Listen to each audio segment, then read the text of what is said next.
nước ngọt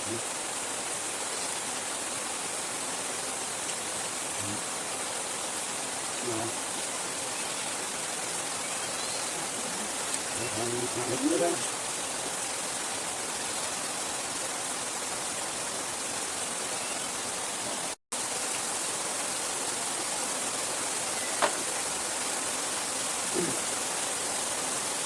ui cái này nè chỉ đi đón con kiểu gì đây con đi học hết rồi cũng 4 giờ là đi nha cái chỉnh mới được ạ. cũng gì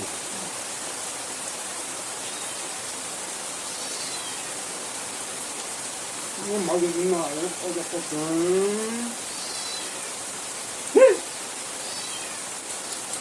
mau đi mà bên trên mà ăn rồi mày không ăn cho tê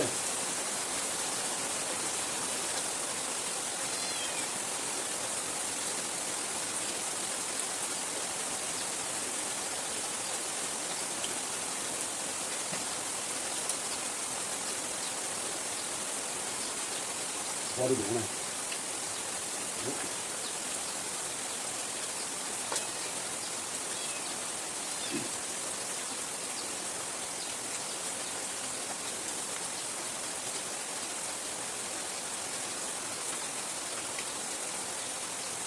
vừa ăn bận cái gì cũng muộn không đau đúng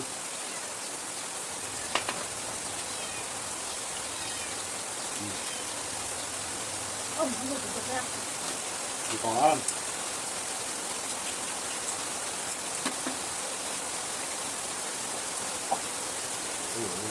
sao đó đây rồi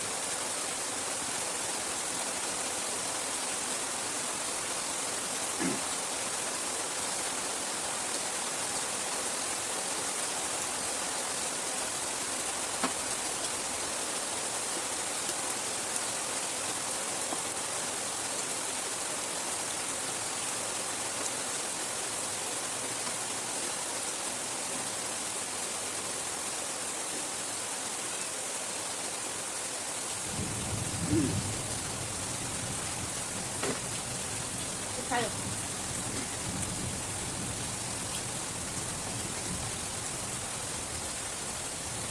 ăn bằng no nha no là không sớm nha ơi được cho nó ăn cà phê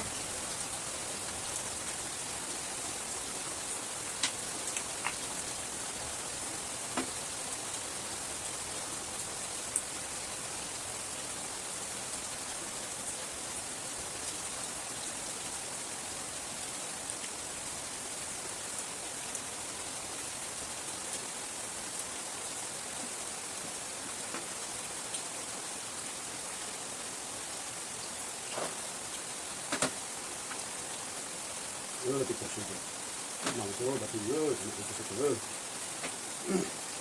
lo da tanto ma non sta di ma quello cái con này ăn với cũng làm tốt đấy cũng làm tốt đấy yếu thì mới đi nhiều thứ vân vân ăn cái này có sức khỏe không có uống nặng nhiều uống bao nhiêu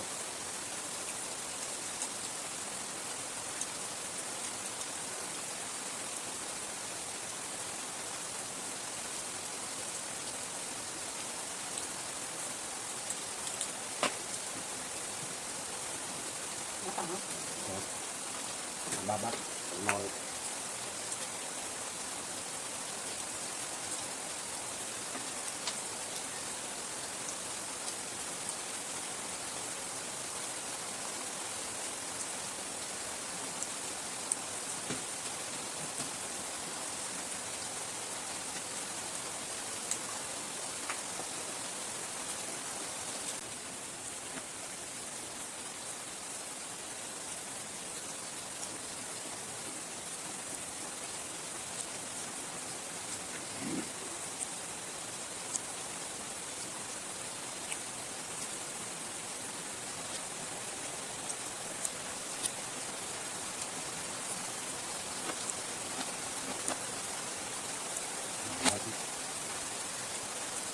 Không, em đấy không.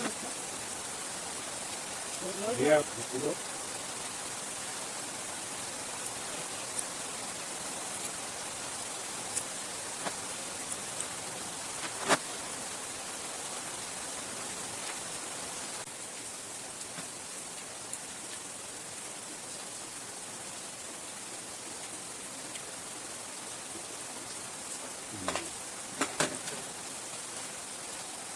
Rồi.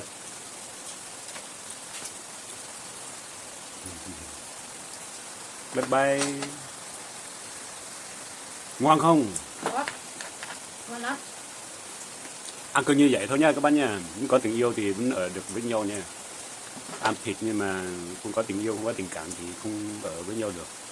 Cuộc sống nó vẫn cãi nhau, cũng khó khăn linh tinh, nhiều thứ lắm. Gia đình mình chỉ ăn cứ như vậy thôi. Đấy.